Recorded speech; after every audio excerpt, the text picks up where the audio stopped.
So hey, how you doing? I've got a question for you. Should I read these books? I'm trying to decide if I should read these books or not. So what do you think? Should I read these books or not? Hey, welcome to the Dealer's Book Series. I'm Christina, Kristina. This is where I read books, talk about books, no special effects, no theme music, none of that fancy stuff going on here. And a couple of these are mini-series, like a book or two, but most of these are standing alone. And I think that's my biggest problem, is that they're standalones. And I thought they were a series when I got them. And then I sat down to read, and I'm like, I don't know. I don't know if I should read this or not. So, what do you think? So, first one, No Pity for the Dead. Nancy Herman.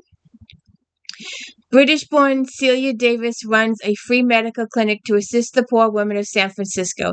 Aided in her endeavors by her half-Chinese cousin Barbara and her feisty housekeeper Addie, Celia has earned the trust and friendship of many of the city's downtrodden, including a young orphan named Owen, who has just confided to her that he stumbled upon a corpse. Owen recently started working for the ruthless real estate development group Martin & Company and discovered a body in the basement's office. Celia turns to Detective Nicholas Graves for help, only to learn that one of the main suspects, the husband of Celia's dearest friend, is an old enemy of Nick's. No Darkness as Like Death. Also Nancy. I think it's the same series. Few in San Francisco were troubled by the news that Ambrose Shaw had been found dead at a local health institute.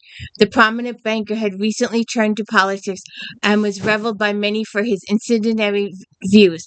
But Celia Davis learns that his death is considered suspicious by the police, and that damning piece of evidence points to a patient of hers as the culprit. She feels compelled to prove the woman's innocence. Teaming up with Detective Nick Graves, Celia soon learns there's no shortage of suspects, including the victim's many political enemies, his disaffected son who may have been too eager to receive his inheritance, and even the dead man's fellow patients at the institute, whose founder promises miracle water cures but has been covering up numerous burglaries of well-to-do clients. So maybe we will read this series. We'll have to see. Searcher of the Dead.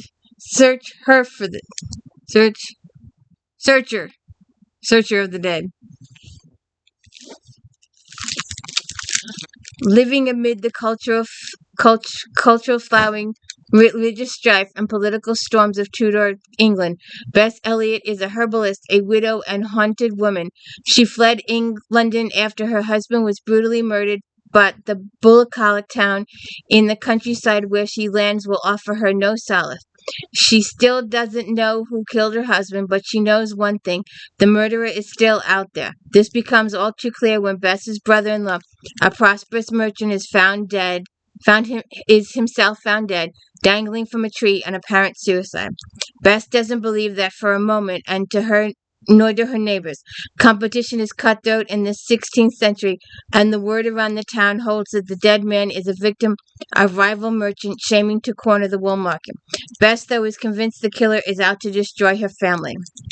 Town Constable Christopher Harwood will cross members of his own family to help Bess find the killer, whose next target may very well be Queen Elizabeth I. So, yes, no, maybe. The Other Side of Midnight. Ellie doesn't contact the dead, at least not anymore. She specializes in miraculously finding lost items. Still, she can't refuse the final request of the only other true psychic she's known. Now Ellie must delve into glorious secrets and plunge back into the world of hucksters, lowlifes, and fakes. Worse, she cannot contact the attention of handsome James Hawley, a damaged war veteran who has dedicated himself to debunking psychics. As Ellie and James uncover the sinister mysteries of Gloria's life and death, Ellie is tormented by nightmarish visions that herald the grisly murders of those in Gloria's circle. As Ellie's uneasy partnership with James turns dangerously intimate, and insidious evil forces begin to undermine those quests for clues, a force determined to bury the truth whoever seeks to expose it.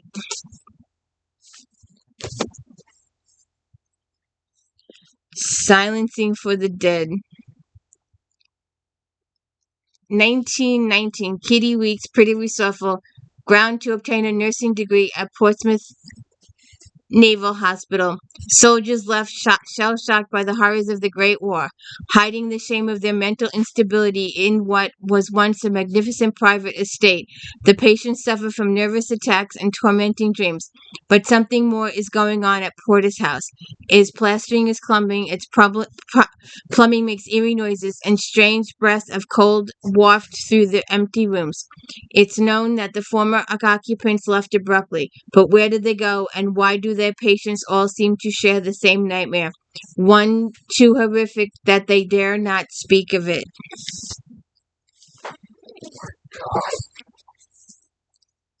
The Witch of Willow Hall. Take this as a warning. If you are not able or willing to control yourself, it will be not only you who suffers the consequences, but those around you as well.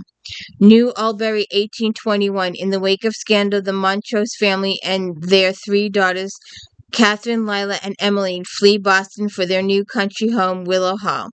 The estate seems sleepy and idyllic, but a subtle menace creeps into the atmosphere, a remnant of a dark history that calls to Lydia and to the youngest Emily. All three daughters will be irrevocably changed by what follows, but none more than Lydia, who must draw on a power she never knew she possessed if she wants to protect those she loved. For Willow Hall, secrets will rise in the end. And I'm still thinking about doing this one.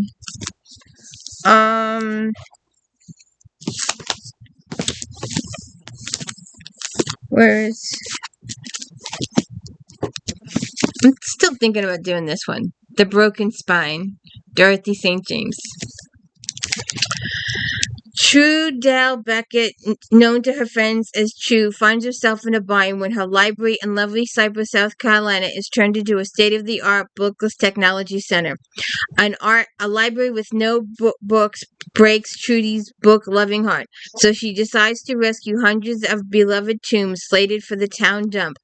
Under the cover of darkness, True and her best friend's coffee shop owner Tori Green and mysterious best-selling author Flossie Finnegan Baker set up a secret book room in the library's basement and prepare to open it to their most loyal, trustworthy patrons. But as True and her crew are putting the finishing touches on their new book room, the town manager who's behind the big push for the library's transformation is crushed by an overturned shelf of DVDs. True becomes the prime suspect since she didn't hide the fact that she hated all those wonderful books replaced by tablets and computers. But if she gives the police her alibi, she'll have to explain about the secret book room and risk losing the books. The Book of Cold Cases, Simone St. James. In 1977, Clare Lake, Oregon was shaken by the Lady Killer murders. Two men seemingly randomly were murdered with the same gun with strange notes left behind. Beth Greer was the perfect suspect, a rich, eccentric 23-year-old woman seen fleeing one of the crime scenes, but she was acquitted and she retreated to the isolation of her mansion. Oregon, 2017. Shay Collins is a receptionist, but by night she runs a true crime website. The Book of Cold Cases, a passion fueled by the attempted abduction she escaped as a child. When she meets Beth by chance, she asks for an interview. To Shay's surprise, Beth says yes. They meet regularly at Beth's mansion, though Shay is never comfortable there. Items move when she's not looking, and she could swear she sees a girl outside the window. The allure of learning the truth about the case from the smart, charming Beth is too much to resist. But even as they grow closer, Shay senses something isn't right. Is she making friends with a manipulative murderer, or are there other dangers lurking in the darkness of the greenhouse?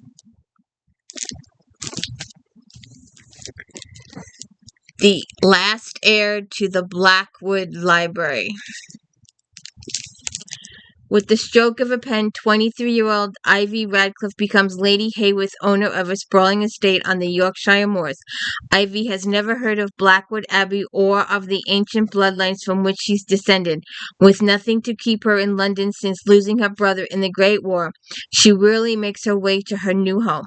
The abbey is foreboding, the servants reserved and suspicious, but there is a treasured waiting behind locked doors, a magnificent library. Despite cryptic warnings from the staff, Ivy feels irresistibly drawn to the dusty shelves, where familiar works mingle with strange esoteric texts, and she senses something else in the library too, a presence that seems to have a will of its own. Rumors swirl in the village about the abbey's previous owners, ghosts and curses, and enigmatic manuscript at the center of it all. And as events grow more sinister, it will be up to Ivy to uncover the library's mysteries in order to reclaim her own story before it vanishes forever.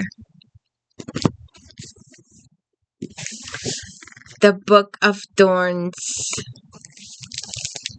Penniless and stranded in France after a bid to escape her cruel uncle goes away, Cornelia Shore is far from Parisian life of leisure she imagined. Desperate and lacking options, she allows herself to be recruited into Napoleon's Grande Army as a natural. Her near magical ability to heal and wound with herbal mixtures invites awe among the soldiers and suspicion. For behind Cornelia's vast knowledge of the natural world is a secret she keeps hidden. The flowers speak to her through a mysterious connection she has felt since her childhood, one that her mother taught her to heed before she disappeared. Then, as Napoleon's army descends on Waterloo, the flowers sing to her of startling revelation. A girl who bears a striking resemblance to Cornelia, a girl she almost remembers her sister lost long ago, who seems to share the same gifts, determined to reunite with Lisbeth despite being on opposite sides of the war. Cornelia is drawn to a whirlwind of betrayal, secrets, and lies. Brought together by fate and magic at the peak of the war, the sisters try to uncover the key to the source of their power. And The Widow of Pale Harbor, Maine, 1846. Gabriel Stone is desperate to escape the ghosts that haunt him in Massachusetts after his wife's death, so he moves to Maine, taking a position as a minister in the remote village of Pale Harbor. But not all is as it seems in the sleepy town. Strange, unsettling things have been happening, and the townspeople claim that only one person can be responsible, Sophia Carver, a reclusive widow who lives with a spinster maid in the eerie Castle Carver. Sophia must be a witch, and she also certainly killed her husband.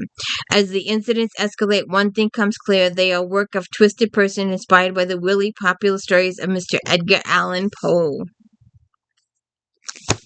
And the final book, The Haunting of Maddie Clare. Hold on a second. The Haunting of Maddie Clare. 1920 England. Sarah Piper's lonely, threadbare existence changes when her temporary agency sends her to assist an obsessed ghost hunter, Alistair Gillis. A rich husband and scarred by World War I has been summoned to investigate the spirit of the 19-year-old Maddie Clare. Maddie hated men in life, and she will not speak to them in death. But Sarah is unprepared to go alone in a haunted barn looking for the truth.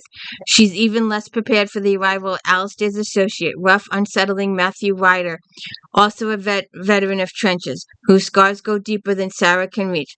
Soon Sarah is caught up in a desperate struggle, for Maddie's ghost is no hoax. She's real, she's angry, and she has powers that defy all reason.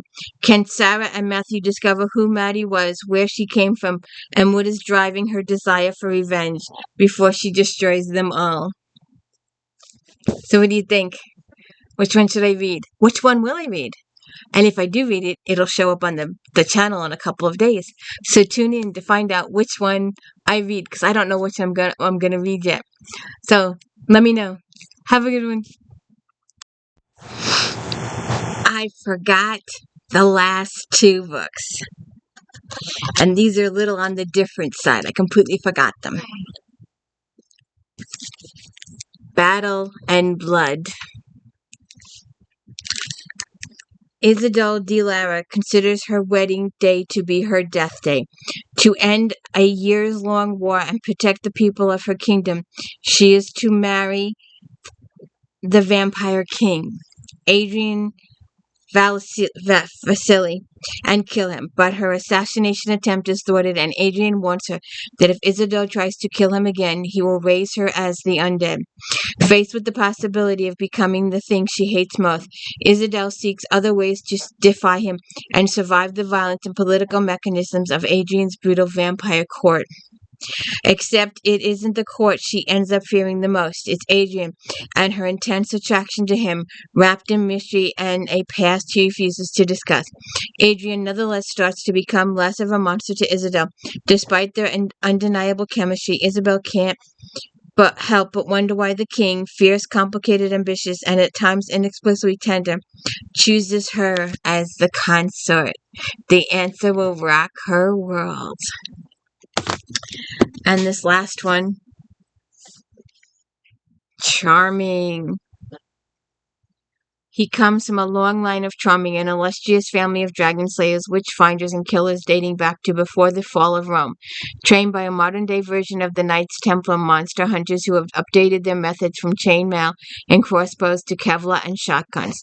John Charming has one of the best until a curse made him one of the abominations the knights were sworn to hunt.